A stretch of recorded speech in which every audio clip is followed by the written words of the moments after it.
ഇന്നൽ ഹംദലില്ലാഹ് വസ്സലാത്തു വസ്സലാമു അലാ അഷ്റഫിൽ മുർസലീൻ വഅലാ ആലിഹി വസഹ്ബിഹി അജ്മഈൻ. നമ്മൾ ഓരോരുത്തരും നമ്മുടെ മാതാപിതാക്കളെയും സന്താനങ്ങളെയും കുടുംബാംഗങ്ങളെയും അങ്ങേയറ്റം സ്നേഹിക്കുന്നവരാണ്. നമ്മൾ അവരോട് കാണിക്കുന്ന സ്നേഹപ്രകടനം ഏതെങ്കിലും ദിവസങ്ങളിലോ ആഴ്ചകളിലോ മാസങ്ങളിലോ പരിമിതപ്പെടുത്താറില്ല. നമ്മൾ അവരെ സ്നേഹിക്കുന്നതിനേക്കാൾ ഏറെ സ്നേഹിക്കാൻ നമ്മോട് കൽപ്പിക്കപ്പെട്ട വ്യക്തിയാണ് പ്രവാചകൻ സല്ലല്ലാഹു അലൈഹി വസല്ലം. അദ്ദേഹത്തെ ആ രീതിയിൽ സ്നേഹിക്കുമ്പോൾ മാത്രമേ നമ്മുടെ വിശ്വാസം പൂർത്തിയാവുകയുള്ളൂ. പ്രവാചകൻ സല്ലല്ലാഹു അലൈഹി വസല്ലമയെ സഹാബികൾ സ്നേഹിച്ച പ്രധാനമായും 4 രീതികളാണുള്ളത്. അതിലൊന്ന് പ്രവാചകൻ സല്ലല്ലാഹു അലൈഹി വസല്ലമയെ കാണുവാനും അതേപോലെ പ്രവാചകൻ സല്ലല്ലാഹു അലൈഹി വസല്ലമയുടെ കൂടെ സഹവസിക്കുവാനും അമിതമായി കൊതിക്കുക എന്നുള്ളതാണ്. ഈ വിഷയത്തിൽ ഒരുപാട് സംഭവങ്ങൾ ഹദീസ് കിതാബുകളിലും ചരിത്രത്തിലും നമുക്ക് കാണുവാൻ സാധിക്കും. ഉദാഹരണത്തിന് അബൂബക്കർ സിദ്ദീഖ് റളിയല്ലാഹു അൻഹു പ്രവാചകൻ സല്ലല്ലാഹു അലൈഹി വസല്ലമയെ സ്നേഹിച്ച വ്യത്യസ്ത രീതികളിൽ ഒന്ന്, നബി സല്ലല്ലാഹു അലൈഹി വസല്ലമ ഹിജ്റ പോകുമ്പോൾ ഒന്നിച്ച് യാത്ര ചെയ്യാൻ ആഗ്രഹിച്ചു എന്നുള്ളതാണ്. ഉമർ ഇബ്നുൽ ഖത്താബ് റളിയല്ലാഹു അൻഹു ജീവിതകാലം മുഴുവൻ പ്രവാചകൻ സല്ലല്ലാഹു അലൈഹി വസല്ലമയുടെ കൂടെ കഴിച്ചു കൂട്ടിയിട്ടു മരണശേഷവും എനിക്ക് റസൂൽ കരീം സ്വല്ലല്ലാഹു അലൈഹി വസല്ലമയുടെ കൂടെ കിടന്നുറങ്ങണമെന്ന് ആഗ്രഹിച്ചുകൊണ്ട് അദ്ദേഹം സ്നേഹിച്ചു എന്നാണ് ചരിത്രം പഠിപ്പിക്കുന്നത്. അതേപോലെ റബീഅത്ത് ഇബ്നു കഅബുൽ അസ്ലമി റളിയല്ലാഹു അൻഹു അദ്ദേഹം പ്രവാചകൻ സ്വല്ലല്ലാഹു അലൈഹി വസല്ലമക്ക് സേവനങ്ങൾ അനുഷ്ഠിച്ച ശേഷം നൽകിയ ശേഷം പ്രവാചകൻ സ്വല്ലല്ലാഹു അലൈഹി വസല്ലമയുടെ ഒരു ചോദ്യത്തിന് മറുപടിയായി അദ്ദേഹം നൽകിയത്, ഞാൻ താങ്കളുടെ കൂടെ സ്വർഗത്തിൽ കഴിഞ്ഞുകൂടാനാണ് ആഗ്രഹിക്കുന്നത് എന്നാണ്. മറ്റൊരു ഹദീസ് കാണുക, ആയിഷ പറഞ്ഞ് റിപ്പോർട്ട് ചെയ്യുകയാണ്, ഒരു സഹാബി വരെ നബി അടുക്കലേക്ക് വന്നുകൊണ്ട് പറഞ്ഞു, ഞാൻ എൻ്റെ വീട്ടിലിരിക്കുമ്പോഴൊക്കെ റസൂൽ കരീം സ്വല്ലല്ലാഹു അലൈഹി വസല്ലമയെ ഓർക്കുമ്പോൾ എനിക്ക് വന്ന് കണ്ടാൽ എനിക്ക് തൃപ്തിയാകാറുള്ളൂ.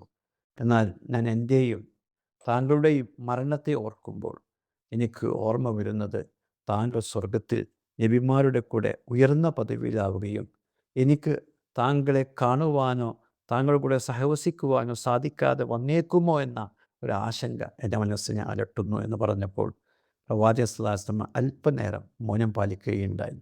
ഉടനെ ജിബ്രീൽ അലൈഹിസ്സലാം സൂറത്തു നിസായിലെ 69 ആയത്ത് അവതരിപ്പിച്ചു. വമൻ യുതിഇല്ലാഹ വറസൂല ഫഉലൈക മഅല്ലദീന അൻഅമ അല്ലാഹു അലൈഹിം മിനൻ നബിയ്യീന വസ്സിദ്ദീഖീന വശുഹദാഇ വസ്സാലിഹീൻ വഹസുന ഉലൈക റഫീഖ. ആര് അള്ളാഹുവിനെയും റസൂലിനെയും അനുസരിച്ച് ജീവിക്കുന്നുവോ അക്കൂട്ടർ അള്ളാഹു അനുഗ്രഹിച്ചവരായ നബിമാരുടെയും സിദ്ദീഖന്മാരുടെയും ശുഹദാക്കളുടെയും സ്വാലിഹീങ്ങളുടെയും കൂടിയായിരിക്കും നാളെ പരലോകത്തുണ്ടാവുക. അവർ എത്ര നല്ല കൂട്ടിലാണ്. തീർച്ചയായും റസൂൽ കരീം സ്വല്ലല്ലാഹു അലൈഹി വസല്ലമയുടെ പിൽക്കാലക്കാരായ നമുക്കും ഈ തരത്തിൽ റസൂൽ കരീം സ്വല്ലല്ലാഹു അലൈഹി വസല്ലമയെ സ്നേഹിക്കാൻ സാധിക്കേണ്ടതുണ്ട്. അതിൻ്റെ ഭാഗമായി നാളെ പരലോകത്ത് സ്വർഗത്തിൽ റസൂൽ സ്വല്ലല്ലാഹു അലൈഹി വസല്ലമയെ കാണുവാനും റസൂൽ സ്വല്ലല്ലാഹു അലൈഹി വസല്ലമയുടെ കൂടെ സഹവസിക്കുവാനും നമ്മൾ ആഗ്രഹിക്കുകയും ചെയ്യേണ്ടതുണ്ട്. ആ ആഗ്രഹം നമുക്ക് നേടിയെടുക്കാൻ സാധിക്കണമെങ്കിൽ അള്ളാഹു പറഞ്ഞ ഏക ഉപാധി നാം ജീവിക്കുന്ന കാലമത്രയും അള്ളാഹുവിനെയും റസൂലിനെയും അനുസരിച്ച് ജീവിക്കുക എന്നുള്ളതാണ്. എന്നാൽ നാം ഇന്ന് കണ്ടുകൊണ്ടിരിക്കുന്ന മൗലീദ് ആഘോഷങ്ങൾ അത് പ്രവാചകൻ സല്ലല്ലാഹു അലൈഹി വസല്ലം പഠിപ്പിച്ചതല്ല, സഹാബികൾ ആരും ആചരിച്ചതല്ല, താബീങ്ങൾ ആരും ആചരിച്ചതല്ല, പിൽക്കാലത്തുണ്ടായ പുത്തനാശയമായിട്ടാണ് എല്ലാ ഫിഖ്ഹ് പണ്ഡിതന്മാരും രേഖപ്പെടുത്തിയിട്ടുള്ളത്.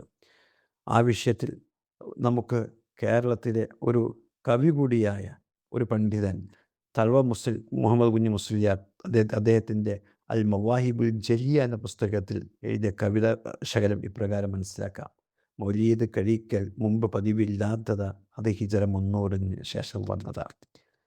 പ്രവാചകൻ സല്ലല്ലാഹു അലൈഹി വസല്ലം പഠിപ്പിക്കാത്ത മതാചാരങ്ങളെക്കുറിച്ച് കൃത്യമായ താക്കീത്തും നിർദ്ദേശവും ലഭിച്ചവരാണ് നാം ഓരോരുത്തരും. വിശ്വാസ പറഞ്ഞു, നാം പഠിപ്പിക്കാത്തൊരു കാര്യം ആരെങ്കിലും നമ്മുടെ ദീനി കാര്യത്തിൽ പുതുതായി കൂട്ടിച്ചേർത്താൽ നിങ്ങളത് സ്വീകരിക്കരുത്. ആ ഒരു കൽപ്പനയെ അനുസരിച്ച് ജീവിക്കുമ്പോൾ മാത്രമേ നമുക്ക് നാളെ പരലോകത്ത് റസൂലിൻ്റെ കൂടെ സഹവസിക്കുവാനും റസൂൽ സ്വല്ലല്ലാഹു അലൈഹി വസല്ലമയെ കാണുവാനുമുള്ള സൗഭാഗ്യം ലഭിക്കുകയുള്ളൂ.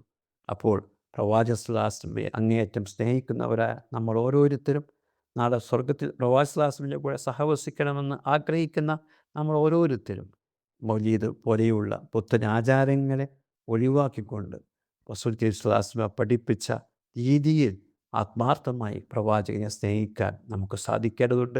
അത് അല്ലാഹു നമുക്ക് തൗഫീക്ക് നൽകി നമ്മെ അനുഗ്രഹിക്കുമാറാവട്ടെ. ആമീൻ. വിസ്ഡം ഇസ്ലാമിക് ഓർഗനൈസേഷൻ അവതരിപ്പിക്കുന്ന നേർവഴി എല്ലാ ദിവസവും ഏതാനും മിനിറ്റുകൾ സാമൂഹിക, വൈയക്തിക, കുടുംബരംഗങ്ങളെ വിശകലന വിധേയമാക്കുന്നു.